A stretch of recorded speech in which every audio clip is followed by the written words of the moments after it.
拜托了，拜托了，拜托了，拜托了！再试一下。不行，12伏电池电量不足。不行，为什么会这样？跑的也不少呀。看前面，第一次遇到这种情况呀。电瓶才2年半呀，3年都不到。副机是紧的，正机也没问题。再试一下。哦，好了好了，赶紧去修理厂。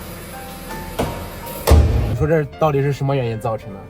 车也没少跑呀，这几天。刚想着带女朋友出去呢，结果车趴窝了，打了6、7次火，现在终于打着了，不敢熄火，直接去修理厂。等会儿电，然后看一下是不是那个啥电瓶。它那个发动机那个故障灯一直亮着。发动机故障灯它一直亮着啊。刹车的这个故障灯好小。那我去 4S 店直接能调。不用，就按你这个公里数来说，你跑个1天乘4，它这个自动就消了。我先给你测下来吧。这个电瓶是咋测？正常这个电流大于230，它是车才能打着啊。然后这个电流现在是94瓦，这是电流，就差100多呢啊。对，我现在想的是，给你把这个电瓶先卸下来，换个那个旧的，然后等会儿我给你把电充一下，然后我再测一次，看它是不是行，可以。现在一直就是怀疑这个充电有问题，充不进去。我对这个车不懂啊，气缸出现的时候，我以为是火花塞的问题。打不着火，怎么是火花塞？火花塞问题它就是你打火的时候，它可能着的时候它有点慢啊。我的理解是不是就是那个车只要一打着自己跑的话，是不是它会给那个电瓶充电？对，它这个有没有要求说是达到多少码之后才能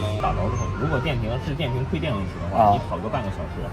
它电瓶就电已经充的差不多了。其实坏也能理解啊，就是别说车了，人经常还生病呢，把问题解决了就行了。电瓶不行，寿命低于45%，它就需要更换。先给你把这先接上，然后你先试着打火，我就先不上螺丝，你看能打着不？行啊，才2年半呀，3年都不到，咋整？换不换？这个不坏的话，下次咱们出去玩的话，把它扔半路咋办？这又不是说能凑合的东西。必须得坏的，熄火，换了啊！我就想着应该是一些小问题啊，就是可能电瓶充不了电。老板说了一下，这不是那个充电的问题啊，就是电瓶的问题。修理给我便宜了一下，580，换了。你后边你再出现问题，2年内质保，正常质保的话没有这么久。2年内电瓶出啥问题随时来，直接换新的。我先给你解决问题。如果是电瓶真坏了，那肯定给你直接换新了。你确实用电瓶费，跟用车习惯也有关系。对，我现在直接开打着火，开像正常一样就不用。正常，对，它就跟新的一样了呀。你现在打火了，好了。你要不买点吃的，咱们带回去吃吧，外面太冷了。本来今天说带我们小廖出去逛一逛、转一转、放风的，结果围着车转了1天，哎，这个计划泡汤了。用啥蒜？这个，然后莲藕，火腿肠。吃招呼。现在都皮了。好，够了。老板，这个拌一下，酸辣的啊。好嘞，谢谢。开门，刘老板。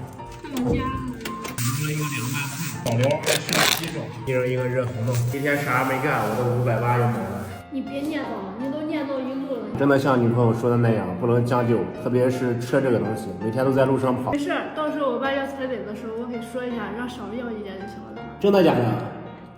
我现在录视频呢，我也幸运啊，这坏在家里了，没坏在外面。要是坏在荒郊野岭的话，那咋整？对不对？